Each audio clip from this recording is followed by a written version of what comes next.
Isang babae ang gustong maghiganti sa isang bilanggo na may parusang kamatayan. Kaya siya ay nagmungkari ng isang kakaibang kahilingan. Gusto mong nakawin ko ang bangkay niya. Lumabas na gusto nilang buhayin ang bangkay sa loob ng 7 araw gamit ang maliwagang ritual. At pagkatapos ay pahirapan ito ng gusto. Ngunit ang unang problema ay agad na nagpahinto sa kanila. Nagpresyo ng napakataas si Nawang. Malayo ito sa kayang bayaran ng dalawa.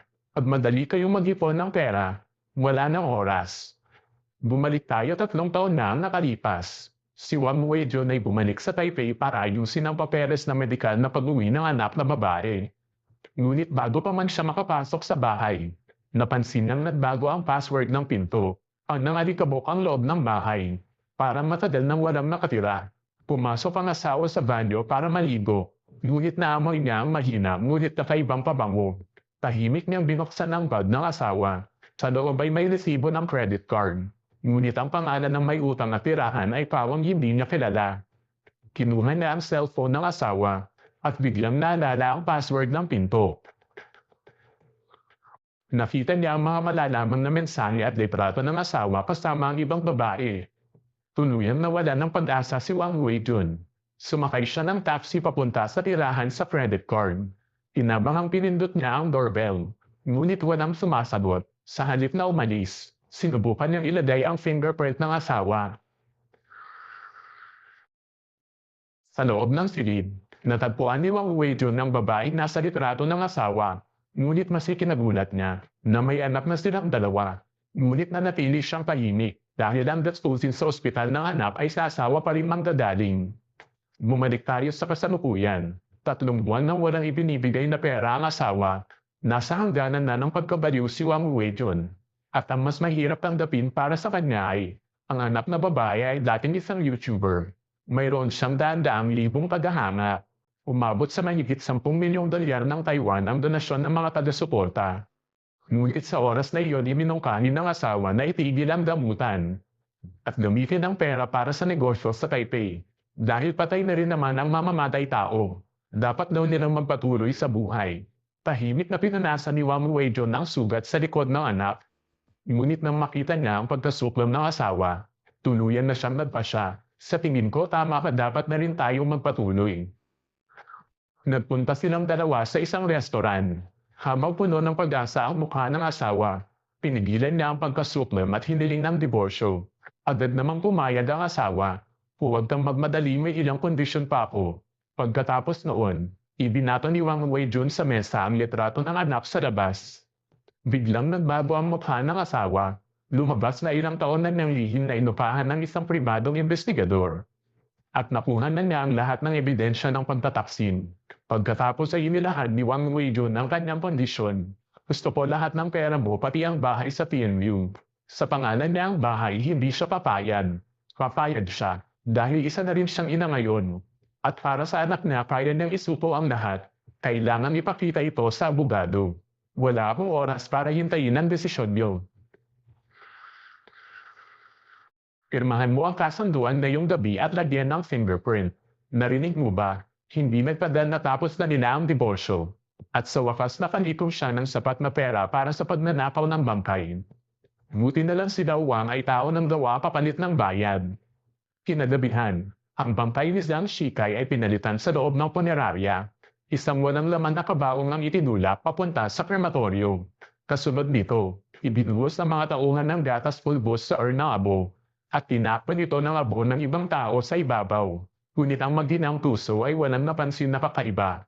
Matapos gawin ang lahat ng ito, umarkila sila ng isang silid malapit sa bar. Napakaganda ng soundproof ng mga pader. Kahit malakas ang sigaw, walang makakarinig.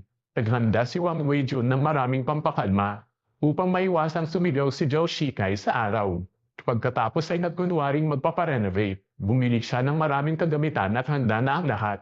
Ang kulang na lang ay ang pangunahing taungan ng palabas. Simulan na natin. Kinagabihan, dumating si Wang sakay ng luma niyang food truck sa isang liblib na eskinita. Kumatok siya ng ilang beses at iniwan ng susi. Pagkatapos ay agad siyang umalis.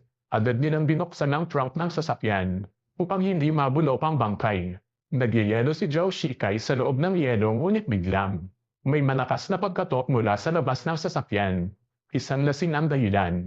Akala niya food truck na nagbebenta ng ilang milyon. Walang magawa si Zhao Jing kaya binigyan na ito ng orange juice.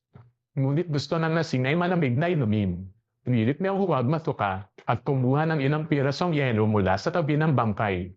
Bilisan mo, gusto ko ng inumin.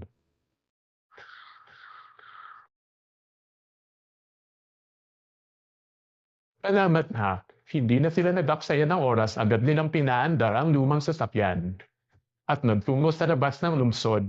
Kinabukasan ng umaga, sa wakas ay naparating sila sa nayon. Inilagay nila ang bangkay ni Zhang Shikai sa gitna ng altar at nagsimula ang kakaibang ritual. Ipinatong ng pari ang mga kamay sa noo ng bangkay. Ngunit bigla siyang tumayo pagkaraan ng ilang sandali. Sabi ng pari, hindi ko maramdaman ang pananabik ng mga tao sa kanya, hindi siya maibabalik. Nais pa sanang makiusap ni Wang Weijun, ngunit pinigilan siya ni Zhao Jing. Pagkatapos ay tahimik siyang lumapit sa tabi ng bangkay ni Zhang Shikai. Inilipat niya ang pananabik sa hanap tungo sa katawan ng lalaki. Pagkatapos ay hinalikan niya ito at matapos ang lahat, muling ipinatong ng pari ang mga palad sa noo ng katawan. Pagkatapos ay yumuko siya at ibinuga ang isang hininga ng buhay sa katawan ng lalaki at sa susunod na sandali. Ginawa ito ng babae dahil gusto niyang pahirapan ito ng matindi upang maibsan ang galit sa kanyang puso, ngunit nagkunwari pa rin itong walang malay. Binuksan ni Zhao Jing ang kuryente at inilubog ang mga dulo ng wire sa tubig. Sa boltahe na 220, sa wakas ay nagising si Zhang Shikai. Matagal nang pinag-aralan ni Zhao Jing ang autopsy report ng anak. Kabisi niya ang bawat sugat sa katawan ng anak. At ngayon gusto niya nga iparanas sa lalaki ang parehong sakit. Kinuha ni Zhao Jing ng isang bakal na pamungkal at buong puwersang hinampos ang tiyan ni Zhang Shikai. 2 padyang ang nabali. Pakawalan mo ako. Tinamaan ng matulis na bagay ang balikat niya. Akala ko patay na ako.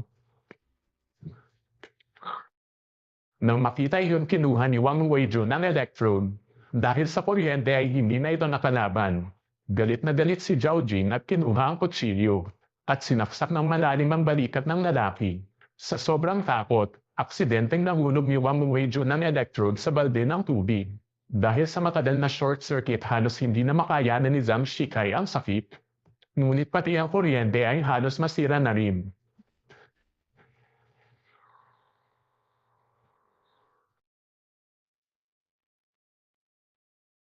Ang biglang pangyayari ay nagpatigil sa kanilang dalawa. Itinaas ni Wang Weijun ang daliri at napagtanto niya hindi na humihinga ang lalaki. Sa kabila ng malaking sakripisyo, hindi man lang siya tumagal ng isang gabi. Arang walang saysay ang lahat. Napilitan siyang pigilan ng suka at sinubukang bigyan ito ng CPR. Anong gagawin natin ngayon? Tumawag ng ambulansya. Maya-maya dinala ng ambulansya si Zhang Shikai.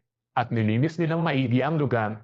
Sa harap ng tanong ng doktor, sinabi niyang nasobrahan ito sa droga at nagkaroon ng mga guni-guni kaya sinaktan ng sarili.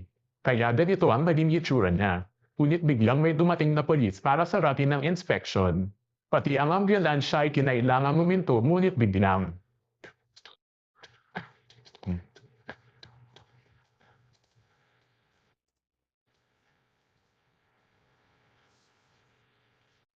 Tumapas si Zhang Shikai at tumakbo ng mabilis sa kalsada.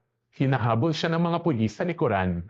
Sa sobrang takot na lumabas siya ng mapapagulap na lakas. Walang magawa ang 2 pulis laban sa kanya. Ngunit sa sandaling iyon,